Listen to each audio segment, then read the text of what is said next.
C'est pas la première fois qu'on vous parle d'une caméra dans un de nos hors-séries. Ici, c'est une caméra d'un genre un petit peu particulier qu'on vous propose.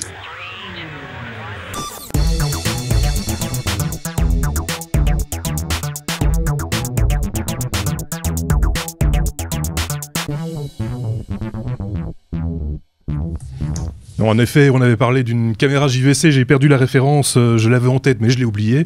Une de nos auditrices nous a remercié d'ailleurs de ce test et a fait l'acquisition de cette caméra. Tant mieux, on n'est pas là pour vous vendre des trucs, hein, on le dit tout de suite, mais si ça vous plaît et que ça vous permet de faire des choix, pourquoi pas. C'est ce que nous faisons une fois de plus cette semaine et dans ce hors-série, avec Benoît d'un côté. Lui, c'est notre monsieur déclencheur, c'est monsieur caméra, monsieur appareil photo, etc. Il donnera son avis sur l'appareil que va nous présenter Marc et Sébastien.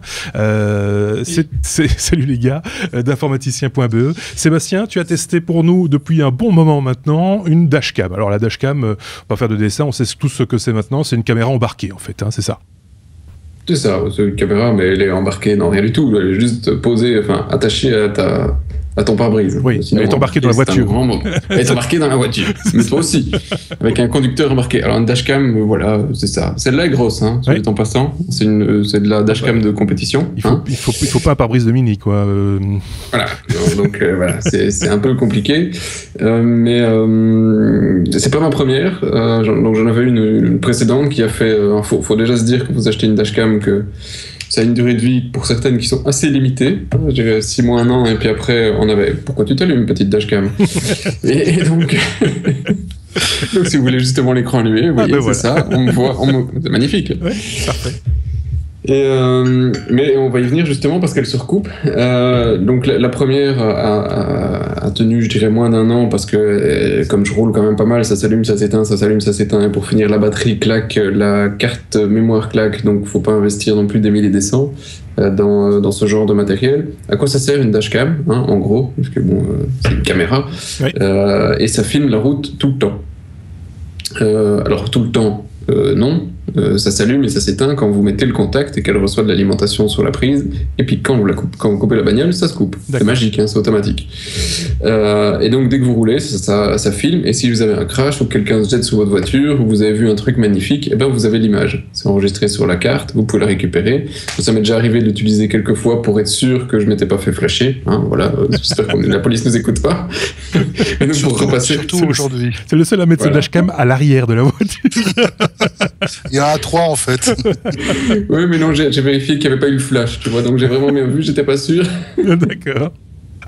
Et donc il y a moyen de vérifier pas mal de trucs comme ça sur la route, et effectivement quand on fait beaucoup de routes, on est parfois confronté à des situations où on se dit merde, j'aurais dû avoir une vidéo de ce qui s'est passé pour aider quelqu'un ou pour justement témoigner de ce qui s'est passé dans un accident, parce que ça arrive quand même encore assez dramatiquement souvent.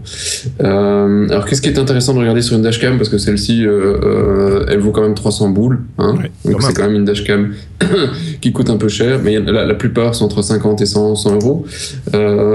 Pourquoi j'ai dépensé sur celle-ci beaucoup plus? Parce qu'à l'époque, c'est quand même déjà presque 1 an que je l'ai, elle permettait d'enregistrer en Full HD. Hein. Donc voilà, j'avais envie d'enregistrer la route en Full HD à 30 frames secondes parce que j'avais envie de me la péter. La plupart font des résolutions qui sont quand même beaucoup plus petites, ouais. Vue de nuit, etc. C'est pas toujours évident de la voir non plus. Regardez, ça c'est quand même intéressant pour rouler la nuit. Ouais. Ils le font pas tous. Mais ce qui est le cas, c'est que celle-ci, ça fait quand même déjà donc quelques mois que j'utilise. La batterie est de nouveau morte. Normalement, elle peut continuer à fonctionner et je peux l'allumer sans la bagnole. Ici, ça tient 2 secondes sans batterie et elle se recoupe. Mais normalement, ça continue à filmer. Tu expliquais qu'elle filmait uniquement quand tu mettais le contact, donc quand elle est alimentée. Donc je comprends pas très bien à quoi sert la batterie. Pourquoi ? Mais pourquoi tu peux continuer ? C'est qu'il y a une option dessus qui lui dit de pouvoir continuer à filmer quelques secondes après que tu te sois arrêté. Parce que voilà, tu sors de ta bagnole et tu filmes encore 30 secondes parce que tu passes devant et pas de bol, tu t'es fait renverser. Ok, d'accord. Tu vois, donc il y a des situations où tu peux en avoir besoin. Alors pour récupérer les infos, après c'est super simple, c'est une mini carte, une micro SD, vous l'enlevez, vous la mettez sur votre PC, vous récupérez la vidéo, vous la tapez sur YouTube. Vous faites attention parce que la plupart de ces dashcams, je m'en étais pas rendu compte, enregistrent le son, et donc si vous faites pas gaffe que vous avez coupé le son sur votre PC, ce qui m'est arrivé, j'ai balancé la vidéo en disant mais quel connard, voilà, etc. Et il y avait toutes les insultes que j'avais proférées à l'égard de ce monsieur aussi. Je confirme. Donc, il y a une deuxième chose importante à dire si vous voulez mettre ce genre de vidéo sur YouTube, c'est que les personnes ne peuvent pas être reconnaissables sans qu'elles aient donné leur accord pour être filmées et mises sur YouTube, et les plaques d'immatriculation ne peuvent pas être lisibles également, puisque tout ça relève de la vie privée. Oui, et même privé, c'est très surfait. Oui, mais enfin, en l'occurrence, là, il y a des lois, donc autant les respecter. Oui, tout à fait. Et d'ailleurs, voilà, tout le monde n'apprécie pas les dashcams, en l'occurrence, d'être filmé par 200 bagnoles tout le temps en pleine rue. Donc, il y a du pour, il y a du contre. Moi, je trouve que d'un point de vue sécurité, ça peut être intéressant. J'ai essayé d'en mettre un à mon père, parce que à la voiture, ça peut être intéressant. À la voiture, ouais. Quoique sur lui, ça pourrait être intéressant aussi. Hein. Ce truc aussi, le GPS intégré. Hein, tous ces trucs ont les GPS intégrés et permettent de savoir où vous étiez quand vous avez eu un crash et potentiellement à quelle vitesse vous rouliez aussi. D'accord. Hein, donc ça peut se retourner contre vous aussi, mais en principe, la police ne vient pas le chercher chez vous. Faut dire aussi que ce genre de choses, en tout cas en Belgique, normalement n'est pas considéré comme une preuve totalement régulièrement recevable. Il faut que le juge dise oui, c'est une preuve recevable pour la recevoir. Sinon, il peut très bien dire non, je la veux pas, et voilà. Mais ça a été utilisé en Belgique déjà à plusieurs reprises contre des chauffards qui ont été condamnés pour une conduite dangereuse, même si la police n'avait pas constaté. Donc ça a déjà été utilisé en justice en Belgique. Alors, ce qui est intéressant à savoir, la dernière chose là-dessus, c'est que si vous vous promenez, vous pourrez trouver plein de dashcams sur le net, sur eBay, sur Amazon, sur Blue, enfin sur tout le MediaMarkt. Enfin, il y a plein de sites où vous pouvez les acheter. Allez voir aussi du côté des sites chinois, on parle de trucs comme Deal Extreme ou Alibaba ou que sais-je. Vous pourrez trouver, alors là c'est vraiment avec de gros guillemets, faites attention à ce que vous faites, hein, tant pis pour vous, vous pourrez trouver des dashcams qui permettent aussi de détecter certaines bandes de fréquences. Je ne sais pas si vous me suivez. On n'en dira pas plus parce que voilà. Celle-ci ne l'est pas. Hein. Je ne suis pas un vilain pirate de la route, mais certaines dashcams permettent en même temps. Et donc voilà, monsieur l'agent, c'est une caméra qui filme, et non en même temps elle détecte plein d'autres choses que vous ne pouvez pas. Elle ne fait pas que caméra, c'est ça qu'on va dire. Voilà. Elle ne fait pas que caméra. Et donc les Chinois ont plutôt tendance, et les Russes, à embarquer ce genre de choses dans des dashcams pour que ça reste un peu plus discret. D'accord. Ok. Donc un jour, on n'aura plus droit à une dashcam parce qu'on aura trop joué à ce genre de choses, et voilà. Mais on a bien compris de quoi il s'agissait. Une caméra embarquée, ça te parle, Marc, Benoît plutôt. Benoît qui a une voiture très très longue et qui est posée sur des rails. Voilà, oui. Donc moi je me déplace en transport en commun et en vélo. Ouais. Ah, mais attends, je pense plus moi du coup à des action cam qu'à une dashcam en termes d'usage. Oui, c'est ça. Sur un vélo, c'est peut-être préférable en effet. Quoique, il y a quand même cette fonctionnalité,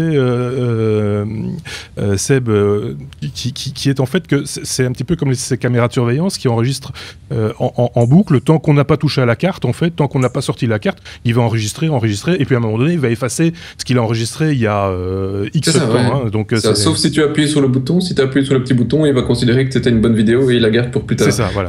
Attention, hein, pour Benoît, il y a des trucs qui sont très intéressants au niveau des transports en commun.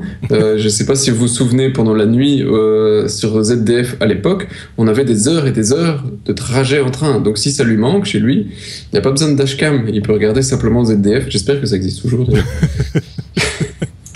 Bon, voilà, je pense qu'on a fait. Je sais pas, il n'y a pas de réaction. J'ai une réaction mitigée de la part du cockpit du train. Tout le monde s'en fout. Non, réaction mitigée, non, mais bon, je me limiterai à dire que voilà, elle est dans un tiroir depuis 6 mois. T'en as une aussi. J'en ai une, j'ai jamais eu le courage de l'accrocher. Ça prend 2 minutes.